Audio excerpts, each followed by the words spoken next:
Hello, हाय, नमस्ते, सत श्री अकाल। आप सभी का स्वागत मेरे इस न्यू वीडियो पे।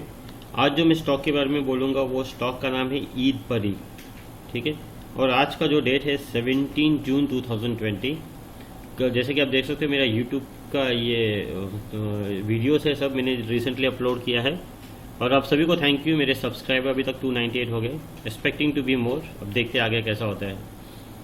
तो मैं एक चीज़ आपको बताना चाहता हूँ कि जो भी मेरे वीडियोस अपलोड होते हैं वो सब वीडियोस एजुकेशनल पर्पस के लिए है। इसमें कोई बाई और सेल का रिकमेंडेशन नहीं है। और मेरा वन लाइन डिस्क्लेमर ये है कि मैं कोई सेबी का रजिस्टर्ड नहीं हूँ। ठीक है, तो आप ये वीडियो के बेसिस पे जो भी करते हो वो आपका रिस्पॉन्सिबिलिटी होगा। अगर मेरे ब्लॉग पे जाओगे तो मेरे ब्लॉग में डिटेल्स मिल जाएगा आपको डिस्क्लेमर करके। वहाँ पे डिस्क्लेमर में पूरा डिटेल्स दिया है। ठीक है, तो आप डिस्क्लेमर में देख सकते हो पूरा डिटेल्स। अभी मैं आपको ईद परी का जो चार्ट है उस तरफ ले चलता हूँ। बस थोड़ा सा टाइम लेना चाहता हूँ। मुझे 2-3 क्वेश्चंस आए कि आप लेवल लिखते क्यों नहीं हो कमेंट्स में, या तो जब मेरा ब्लॉग पे है वो। एक्चुअली कमेंट्स लिखना इसलिए नहीं लिखता हूँ मैं कमेंट्स में लेवल, क्योंकि जो भी वीडियोस बनाते हैं लोग हार्डली 20 to 30% ही देखते हैं। फॉर एग्जांपल 10 मिनट का वीडियो बनाया तो लोग 2 या 3 ही मिनट देखते हैं। अगर मैं लेवल नीचे लिख दिया तो आप समझो कि कोई देखे या नहीं देखे, मुझे कोई आइडिया नहीं। अब देखता हूँ मैं आगे जाके मेरा माइंड सेट चेंज हो जाए, मैं लेवल्स दूंगा, लिखूंगा नीचे। बट एनीवे मेरा वीडियो बनाने का यही होता है कि आप लोग ये नहीं कि बाई और सेल करो। हार्डली कोई कॉल करता है कि नहीं करता पता नहीं, बट आप लोग को ये है कि हर वीडियोस में कुछ ना कुछ नया सीखने के लिए। अब जो सीखे हैं उनके लिए नहीं, जो नए हैं मार्केट में ये उनके लिए है। उन लोग जो सोचते हैं मार्केट क्यों जा रहा है ऊपर या क्यों नीचे जा रहा है या तो स्टॉक, ये सब उसके लिए है। एनीवे ये मेरे कुछ बेसिक आंसर्स थे जो कॉमन मुझे 3-4 अभी थोड़े दिनों से क्वेश्चन रेगुलर आ रहे हैं। तभी मैं आपको जो ईद परी का चार्ट है उस तरफ में ले चलता हूँ। आपको ये जो पिंक लाइन दिख रहा है, आपको ये क्लियर कट दिख रहा है यहाँ पे ब्रेकआउट। ठीक है, आप देख सकते हो यहाँ पे 2-3 टॉप जो थे ब्रेकआउट हो गए। तो मेरे हर चार्ट में जो भी लाइन्स होते हैं वो लाइन क्यों होते हैं वो मैं दिखाऊंगा इसमें।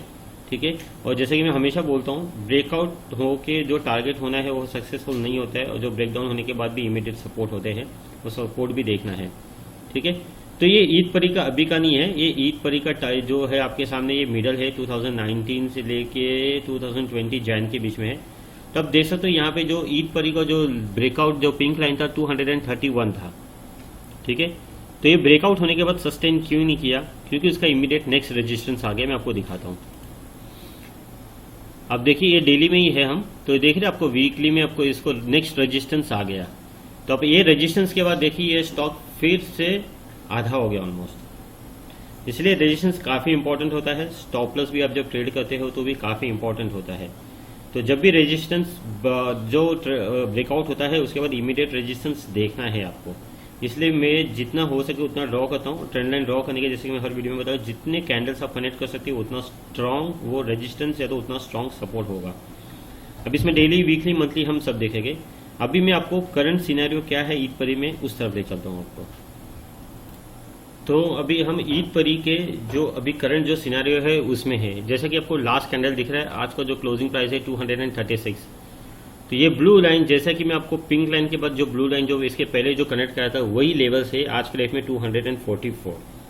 ठीक है, तो जैसे कि पिंक लाइन ब्रेकआउट करने के बाद ये 244 से ये स्टॉक ऑलमोस्ट देखो 105 हो गया, मतलब आधे से भी कम हो गया। तो स्टॉप लॉस इसी लगाना जरूरी है, जैसा कि मैं आपको इसके पहले बोला था।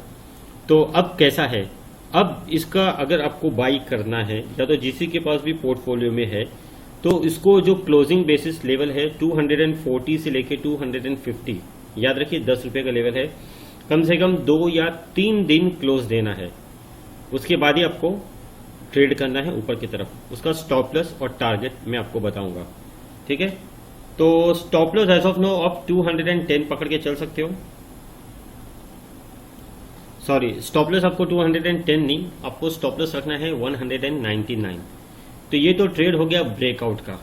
ठीक है, उसके टारगेट वगैरह एक ही हो गए, मैं आपको थोड़ी देर में बताता हूँ। दूसरा सिनेरियो मुझे ये लग रहा है, अगर ये ब्रेकआउट नहीं देगा इस टाइम भी जैसे कि लास्ट टाइम दिया था, तो आप दूसरा ट्रेड कर सकते हो। दूसरा ट्रेड का स्टॉप लॉस भी वही होगा 199 रुपीज। ठीक है, तो दूसरे ट्रेड में क्या सिनेरियो बन सकता है मैं आपको वो दिखाऊंगा। मैं थोड़ा वीडियो पॉज करता हूँ, बनाता हूँ डायग्राम। तो आप देख रहे हो अभी मैंने कुछ ऐड किया है पिंक कलर का, इसमें राइट शोल्डर है आपके राइट साइड स्क्रीन में और लेफ्ट शोल्डर है ये। तो जैसा कि मैं आपको ब्रेकआउट का जो लेवल्स बता दिया, अगर उसके बाद ट्रेड किया तो ऑब्वियसली ट्रेड हो सकता है स्टॉप लॉस के साथ। स्टॉप लॉस वही रहेगा 199। अगर ब्रेकआउट नहीं देता है आपको, अगर आपको मिनिमम रिस्क के साथ एंटर करना है, तो आपको ये दिख रहा है यहाँ पे, ये जो नया है एक लाइन, नया लाइन मीन्स इसके पहले भी रहेगा, ये काफी स्ट्रॉन्ग मीन्स सपोर्ट दिख रहा है 219 के आसपास। ठीक है, आप अगर 219 क्यों, तो आप देख सकते हो यहाँ पे जो जितने भी कैंडल्स है ना, 1 2 यहाँ पे 3 और यहाँ पे 1 2 ऑलमोस्ट 4 या 5 बॉटम बन रहे हैं इसके 219। अगर आपको ये हेड एंड शोल्डर पे अगर ये टिकता है, ये एज्यूम्शन है, ये बना नहीं है, ये पैटर्न बना नहीं है। अगर ब्रेकआउट नहीं हुआ तो ये चांसेस है बनने का। तो अगर आप नहीं बनता है तो आप अगर 200 से लेके 244 के बीच में, तो मैं एक बार फिर क्लियर करना चाहता हूँ, जो ब्रेकआउट का लेवल होगा 240 से लेके 250 कम से कम 2 या 3 दिन के आसपास ब्रेकआउट का होगा। अगर ब्रेकआउट नहीं करता है और आपको मिनिमम रिस्क लेना है तो आपको लेना है 200 से लेके 240 के बीच में। स्टॉप लॉस वही रहेगा 199। ठीक है, और ये एक एज्यूम्शन ये है कि अगर ये हेड एंड शोल्डर बना, तो नहीं बना तो ब्रेकआउट पे टू ट्रेड बन जाएगा आपका। ठीक है, और ये आपको सामने दिख रहा है यहाँ पे ये, और 209 जो मैं 199 का जो स्टॉप लॉस बोला है मैंने, ये लो पकड़ा है ये कैंडल का, जो ये लो है 207, तो भी मैं थोड़ा डीप रखा हूँ 199। ये हो गया आपका क्या बोलते हैं इसको, दोनों ट्रेड, आइदर सपोर्ट और आइदर ब्रेकआउट। ठीक है, उसके बाद मैं टारगेट आपको चार्ट में ही दिखाता हूं कैसा है। तो अगर वो ब्रेकआउट के बाद आपका नेक्स्ट इमीडिएट रेजिस्टेंस होता है 280 से 290 के बीच में, ये जो ब्राउन लाइन है ये। ठीक है, मैं आपको ब्राउन लाइन इसी वीडियो में कनेक्ट करूंगा थोड़ा लार्जर फ्रेम में, हम अभी वीकली में है।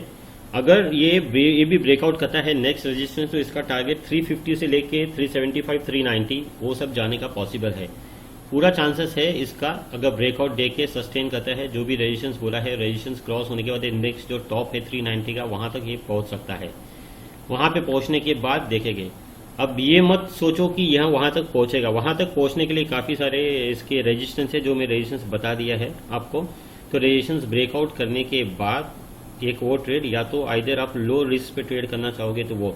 और फिर से मैं बोलना चाहता हूँ, ये सब एजुकेशनल पर्पज के लिए है, इसमें कोई बाई या कोई सेल का कोई रिकमेंडेशन यहाँ पे नहीं है।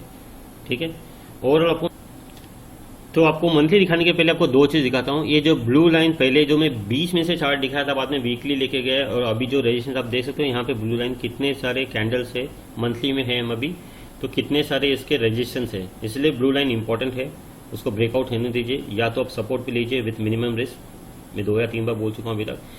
और उसके बाद जो मैं एक नेक्स्ट ब्राउन लाइन बोला था, वो भी देखिए मंथली कितना इंपॉर्टेंट इसका रेजिस्टेंस है। तो ये सब रेजिस्टेंस क्रॉस होने के बाद ही वो जो टारगेट बोला हूँ, वो टारगेट आने तक का वेट कीजिए, या तो एज पर प्रॉफिट बुक कीजिए, या तो स्टॉप लॉस ट्रेल कीजिए आप। ये मंथली में ओवरऑल ऐसा दिखता है।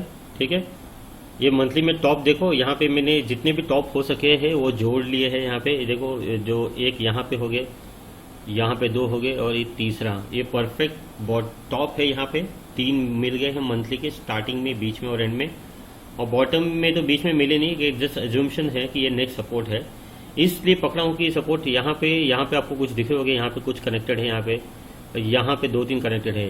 तो जो रिवर्सल यहाँ पे आया है अभी रिसेंट लो से, वो 2 कारण हो सकता है, या तो ये लोअर लाइन की वजह से, या तो ये लाइन, ये दोनों लाइन आपको देखो कनेक्ट हो रहा है एक साथ। तो इतने सारे लाइन कनेक्ट हुए थे, वो पॉसिबल है कि वहां से उसको रिवर्सल आया है। अगर आप लोग को वीडियो पसंद आया है तो लाइक और सब्सक्राइब करना ना भूलिए। मैं और कोशिश करूंगा कि जितने मतलब कुछ bottom out stocks find out करने के लिए, अभी इसमें से जो भी मैंने लास्ट अपडेट दिए हैं उसके बॉटम तो नहीं मिले हैं स्टॉक्स के, पर कुछ मैंने बॉटम के स्टॉक्स दिए हैं। SBI देख लेना, वेदांता देख लेना, और अभी कुछ याद नहीं आ रहा है, अभी और कुछ शेयर दिए हैं, और कुछ रिसेंटली एक सेल करके है उसके बारे में भी दिया है। तो जिस किसने भी वीडियो मिस किया है वो देख सकते हो। एक फेडरल बैंक है, रिसेंटली मैंने दिया था, वो भी देख सकते हो, वो भी ऑलमोस्ट बॉटम कैच है, बट अभी तक हुआ नहीं। वीडियो पूरा डिटेल्स में देखना होगा आपको, मतलब क्या बोला गया है उसमें। ठीक है, जिस किसी को भी वीडियो पसंद है तो लाइक और सब्सक्राइब करना ना भूलिए।